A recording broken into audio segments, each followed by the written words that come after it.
Councilman Brownlee, District 5. Thank you, Madam Chair.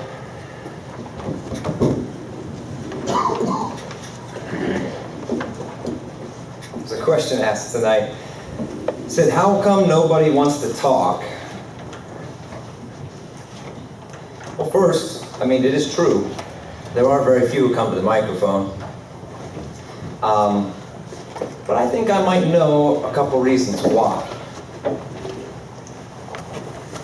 First is, sadly, Maple Heights is a desert of information.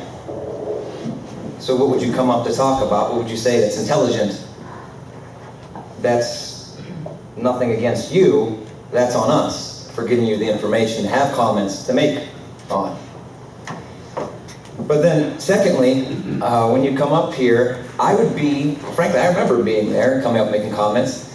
It's a little awkward to ask a question and get no answer. Not even a thank you or an acknowledgement of any kind. You just, okay, I'm done. I guess I'll go back to my seat now. It's very awkward. I don't blame you for not wanting to come up for that reason. It doesn't have to be that way, though. We choose to make it that way. A third reason might be if you're a lady like Mary Ann Toma, who a couple months ago came up here and made comments at the microphone, because she doesn't want to make comments because she's going to get lambasted by certain individuals afterward. Lambasted by some individuals up front here when she doesn't have any recourse to speak. And maybe for the last reason is that when we talk to all of you, we're always challenging you. Where are your ideas? I haven't heard you make an idea. It doesn't even sound like we want to hear your ideas. Those are some of the reasons I think people don't come to the microphone. And those are sad reasons. Those are very sad reasons. But there are sometimes other places to get answers. One of them was last Wednesday, I held a meeting. It was for the traffic cameras in Maple Heights, in the library. We had about 60, 70 people come out, business owners as well as residents. And here's the list of questions that I answered. These are all from you. 20-some questions and more. Answered to the best of my ability, as well as with the police chief and a mayor from another city who has this program already. We did the best we could. 20-some answers or questions we answered in roughly an hour and a half. And we even gave you an opportunity to come up and ask what other questions weren't on the list that you had submitted prior. See, it's all about process. It's all about the way you go about things. For us just to sit here and say, you don't participate, I think the onus comes back on us. Well, why? Why don't you participate? A lot of people participated in this one. Why? Because it was totally different. It was totally different.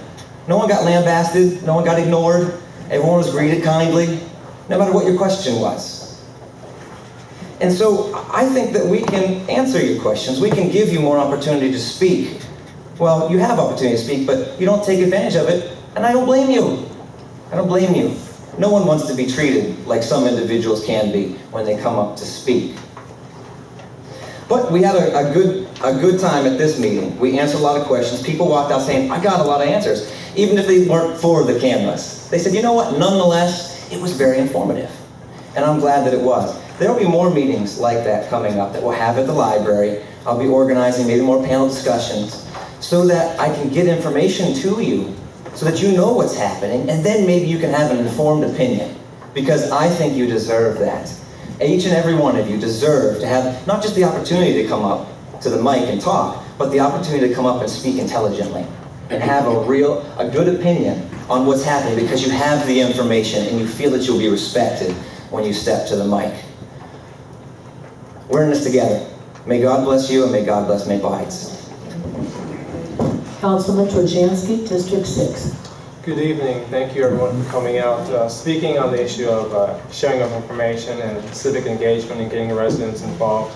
You know, in the past I've had block watches in District 6 and so forth, and I'm all for block watches, but I really want to engage residents. I want to hear their input. I want to listen to them.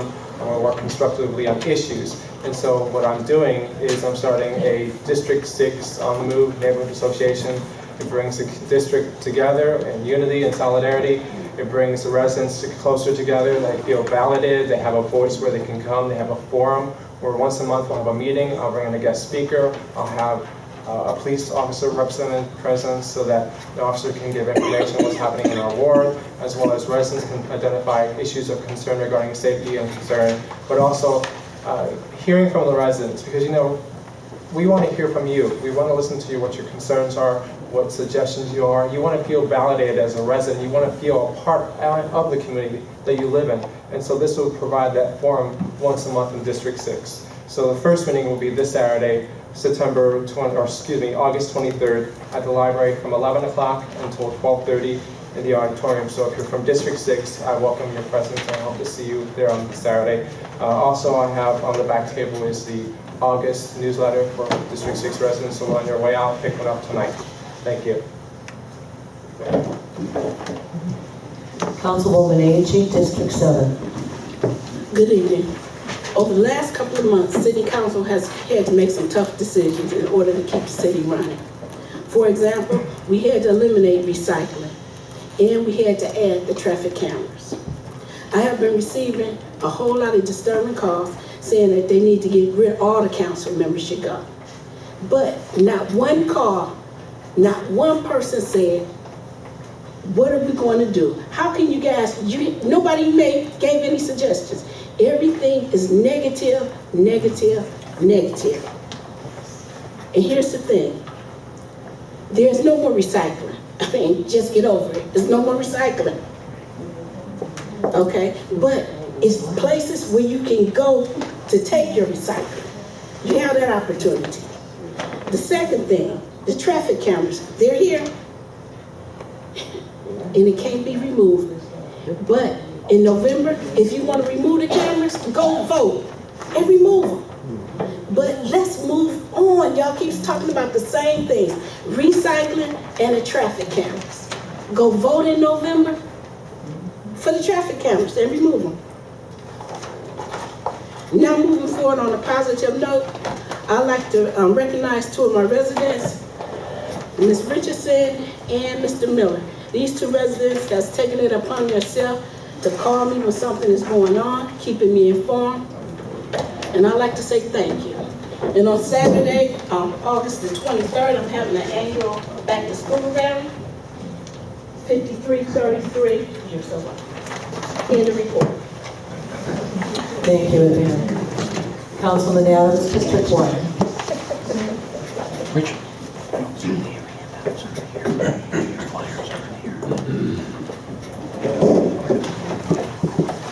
The biggest complaints this month was the daily tree service leaving limbs blocking driveways, and residents were upset they were unaware that they was on their property. Sinkhole on Rowena, still an issue. Two barrels have been blocking their driveway since January. Residents in the Attorney Lee area called the possibility of putting a public garbage can near the bus stop to help with the loose garbage. We've already did a service department. Thank you, Tony Blake, from the service department for helping out with all these issues. Calls about recycling. Told them at the dumpsters by the service department, St. Monica's, St. Martin the Tours. Told them they could wash out the cans and take it to the scrapyard and make money. Hopefully this is a work in progress and we'll come up with something. Residents on Lisa complaining about a neighbor's yard when overchecked out, spoke to the neighbor. He is in the process of fixing that problem. We'll be having a clam bake at the Mary Collegiate 309 Saturday, September the 27th, from 4 to 6. I'll have more information at the meeting, and anybody with tickets, let me know needs tickets. Thanks to the rec department for keeping Dunham Park in such great shape. Chief, I'd like to welcome you back. Number one priority was opening the station, and where residents, District 1, 2, and 3 are happy. Welcome back, Jim.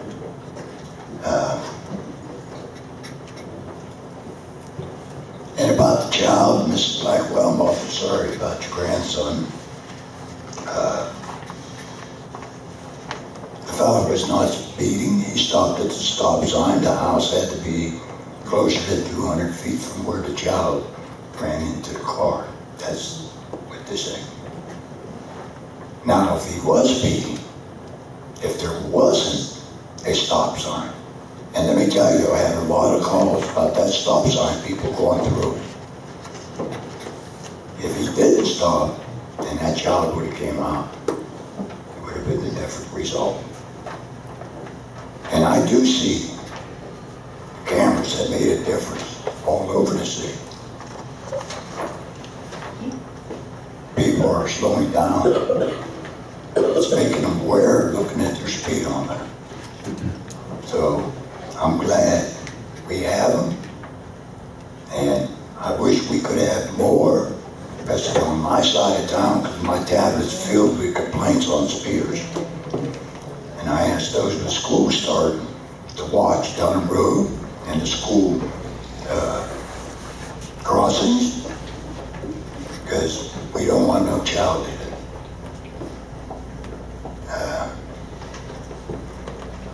I was at Bill's public meeting. We had about 40 people there, my count. There's a lot of information. A lot of the information was also in the neighborhood news. The mayor from Newburgh gave a good presentation. The chief gave a good presentation. And the information was there. Now, we was planning on having a forum on those cameras, and we didn't beat the date network and all of council.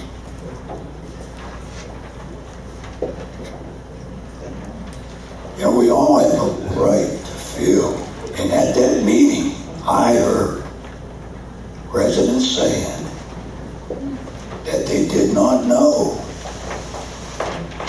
they did not hear. And it's beyond me. And I have it on my Facebook. I can't, and I'm trying to figure out, how do we get the word out? How? We each have a number over 2,000 people. 3,000, 4,000 to get at. We don't have time to go on and knock on the door and say, Mrs. Lewis, I'd like to inform you of this.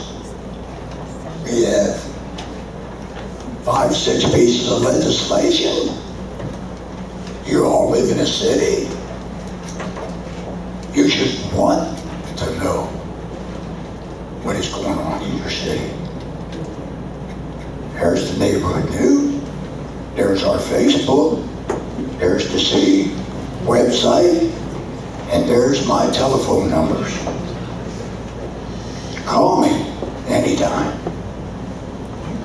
And I explain what's on the agenda and what the ordinances are. Ask me. It's like the mayor said, don't be scared to get up here. We want you up here. We'll be having public meetings on the levees. We need your input. It's your city. It's your city. So feel free to get up and talk your mind. Either way, pro or con. Have a good couple of weeks and a happy Labor Day. Thank you. Thank you for coming tonight. Councilwoman Jones, District 2. Hi, good evening, everybody. I'm just looking at the back table.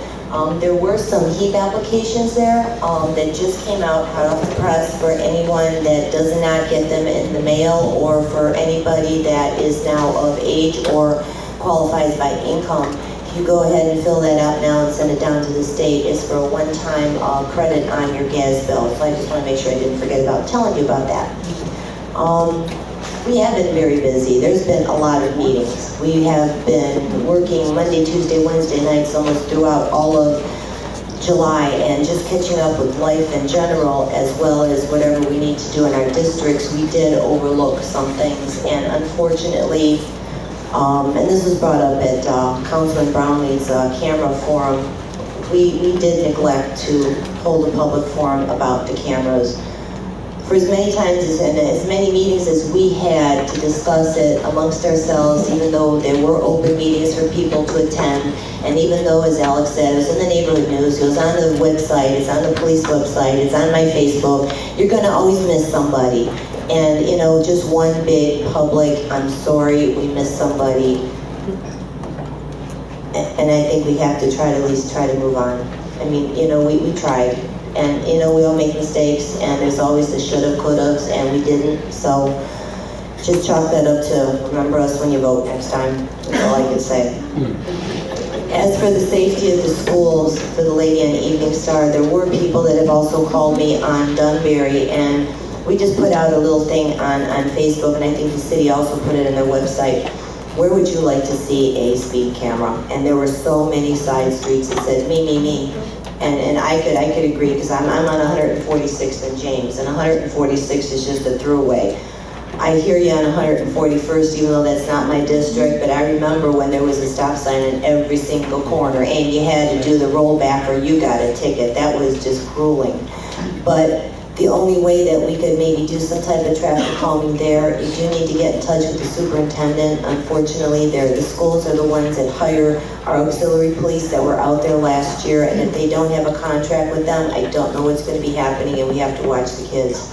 We have to watch them all the time, not just, you know, slow down because it's a 20-mile-an-hour school zone. We just always have to be very aware of what's going on around us when we're going out of the house and when you get into that car. One thing that Councilman Brownlee said, and Bill, I'm not picking on you, but I'm just, his last closing statement was, we are in this together, and the we is all of us. You know, and I also heard comments like, I'm going to be putting on other forums for you, meaning, you know, the residents of the city, but I would like to ask you to have all of council involved, because we are all in this together along with the bigger we, which is all of you. You know, I live here, I have a house here, my whole lifestyle is at stake as to what happens with the city. We're trying our best. You guys may not agree with some of the things that we have to say or some of the things that we have, but that we've done. Let us know. You know, we're not Richard Stones. I mean, you know, if you have a suggestion, maybe something we haven't thought about or something that could help out, we need your help as much as you guys need us. And we need to make sure that we have the right ordinances and the right rules or the right whatever we're doing to govern the city, and to make sure that we have enough of money so we can enjoy our quality of life. And I could go on and on, but you've all heard this already. I did, just on a lighter note, because we're all doing this down the table, sent a whole bunch of letters out to my district, and the first batch was feel good, thank you for keeping up your homes, having beautiful houses with your mulch and your flowers and your manicured lawns, and you really make a big difference in my district, and anybody needs to drive by, you're going to say, wow, it really does look good. But the second batch that went out were to all the investors. There were about 200 of them. And it was more the exterior upkeep of your house. It was take the weeds out of the flower beds, cut your bushes, you know, cut your tree lawn. That's part of your property. You know, if your tenant doesn't know what they need to do, then you got to let them know. It's the responsibility of the landlord to do the exterior upkeep, and they need to do this. I've gotten 7 letters back, so I had the wrong address, and I've only gotten 2 calls that just says, what the heck do you think you are? And I thought, oh, you just wait, because I have your address, and you are going to be turned into the building department, and I really hope that they get out there fast. So I'm hoping that there is some type of change. I can't threaten people. I don't have that authority, but it was voluntary compliance, you know, and the letter was sweet, and it does say, look at the other neighbors when you go to your house, when you collect your rent. Look at what's out there. Have your house just fit in. Don't make it look like when you're driving down the street, rental, vacant, rental. Oh homeowner because there's mulch in a flower pot. We don't need that. Everything should just be to the point of we just have pride in where we live. Renter or landlord. And landlord, you're an investor, you're making money, and you should invest in the city where your property is in, just to make it look good. The next round of letters is going to be much harder. It's going to go to residents that live in their homes that need to have some sprucing up to do, including cutting the grass and taking out the weeds and maybe painting the garage. But there's also going to be some information there for home repair, either programs or loans they may be eligible for, just to help them. And again, it's not an enforcement letter. It's just sometimes if you need that extra little nudge, like sometimes I do, like, yeah, I'll paint my garage door, but if I don't get to it this year, it might be next year. But then maybe somebody's watching. So maybe I might do it this year and just make it look a little bit better. We are going to have a reassessment by the county. It doesn't matter, well, it does matter on the financial conditions of the city, but our housing and our homes and our residents don't have to reflect that. We could still live in a nice house. We still have a nice neighborhood. Most of us have very good neighbors, and that's what we want to keep. So help us keep the city up in that manner. And that's the end of my report. Thank you, Tony. Councilman Cefaratti, District 1.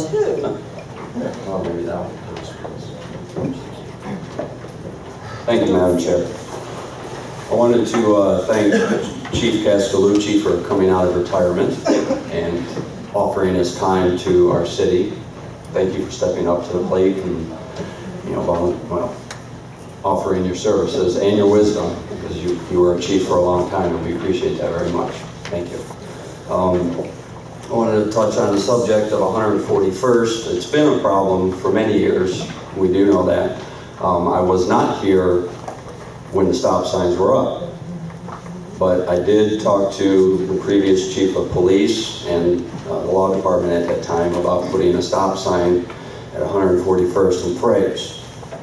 The reason why is because there's a crosswalk there, and I would like to see at least a stop sign in that area, but not for the purpose of slowing it down, for the purpose of the crosswalks. The reason why also is because there was a lawsuit that caused the removal of those stop signs. Stop signs cannot be used to control the speed limit on the street. But I will ask Chief Popolarczyk and John Montello and myself to revisit this issue, and maybe there is something that we could do along the lines of that. That's one of the reasons why you see those stop signs removed. Also, I want to touch on the base of the speed cameras. 2 complaints, emails from people who work outside of the city. That's it. And then another complaint, phone call from a resident who admitted to the speeding but wanted a hometown discount. I can't do everything, but I told him he had a right to appeal, but they already sent in $100, so I'm sorry, I don't see the feedback, the negative feedback on the speed cameras. I am starting to see a lot more positive on it. One thing that I want to note on a personal thing is, during the finance meetings and the budget meetings, did I ever see Frank Wagner or Leroy Peterson, the 2 gentlemen who introduced this legislative initiative? Not once have they offered anything to help out the city generate revenue. That's where we're at, ladies and gentlemen. Either generate revenue or you go into fiscal emergency. That's it. Black and white, simple terms. In November, you're going to have that choice. You're going to have 2 levies on the ballot as a tax, the most economical way of generating revenue for property owners, and then you have the speed cameras, which it does not target just the residents, it targets somebody breaking the law, period. So that's where the city's at. Those 2 gentlemen, never around, never offered any advice, so basically they can kiss my butt. Okay? I'm a little tired of people sticking their nose out into other people's business and not offering any positive information. End of report. Thank you, Anthony. I'd like to clarify just a couple of comments that were made, and I hope you can bear with me. I know it is getting late. One was on the finance, the report. And the question was, what about the recovery plan? The recovery plan, I think that our finance director did mention it, is in Columbus, and they are reviewing it as we, not right now, but maybe tomorrow they'll be at it. And if they are approving of it, they will let us know. If they do not approve of our particular plan, they will come back and give us 30 days to spiff it up and send another variation of that plan. So you will be hearing about it. The plan has many, many, many pages. And if you are interested in actually looking at it, reading it, it is available at City Hall. And I'm sure that you would like to review it. That's something that can be done. The other thing is this going back to the garbage fee. And I did hear our finance director at our caucus say that at this point in time, she has not done anything about deleting, adding, subtracting any of the fees that we are paying. And one of the reasons, she will be getting to it, one of the reasons is that we are still paying back bills. How can we drop fees when we are still paying bills from waste management? So there are a lot of reasons we do what we do. And I have to concur with some of the comments that we made this evening. You know, it was a real grueling summer. Meeting after meeting after meeting was just awful. It was really, and there were a lot of comments, there was some arguing. I mean, it was difficult, but we got through it. And then we hear from people who are sitting in judgment, beating us up and saying, well, you didn't do this, and you didn't do that, and why didn't you do that? You know, it's so easy to sit out in the audience and sit out in the houses and sit out wherever you are and say, you know, I could have done that better, or why didn't you do it the way I felt it should be done? It should have been done. You know what, it's really easy to be judgmental, and I guess we learn after a long, long time it's not fair, number one, and you don't know how that person made that decision or came to that decision. So, you know, give us that opportunity. The 27th, August 27th, I had announced that we were going to be having a community forum to discuss the ballot issues. And Mr. Brownlee was kind enough to have his own, which I think served a purpose, and answered some of his questions, or some of the questions that you had, which was a good thing. He was able to do that on his own, so there was no reason for me to continue with that particular forum. That is cancellation. That's a cancellation of the August 27th at the library. Thank you. Okay. Our manager is on that, but we will keep the other two. That forum date on the 27th is going to be a work session for council, and it will be a good work session for those who want to analyze, promote, give ideas of how we can generate not only interest, but the flyers, whatever kind of communication we can generate. And that's going to be a work session for council. If anyone is interested in attending with comments, we would certainly love to have some people who could actually work. Maybe walk the streets, maybe knock on doors, maybe just pass out leaflets at the businesses that we have. So that's on the 27th, but nothing at the library. The next forum that we will have will be on the levy, and that will be on September 23rd, and that will be at the library. And of course, you're welcome to attend, get your information. I think Mr. Adams suggested at Hall. Don't talk about Mr. Trojanski. Don't talk about Ms. Jones. Don't talk about them, what they're doing, and they don't like what they're doing. Call them up and tell them you don't like it. You all have our phone numbers. So that will take care of September, and then there will be another forum, and that's an all-council forum. We will have representatives from the city at both of those forums, giving you as much information as we possibly can. What time will those be, Madam Chair? I believe we have them set at 6:30 or 7 o'clock. I'd have to go back and look at the library. This one is 6. Our work session is at 6 o'clock. Yes, correct. At City Hall. At City Hall, correct. And as far as I can see, I also gave you a few more of the quality of life issues and answers. Those are on the back table. And for our next meeting, I'm going to ask our council secretary to provide information on all of the numbers for council so that you have those in hand as well. And with that, I will conclude my overlong report, and this meeting is adjourned at 8:55. Thank you so much for attending.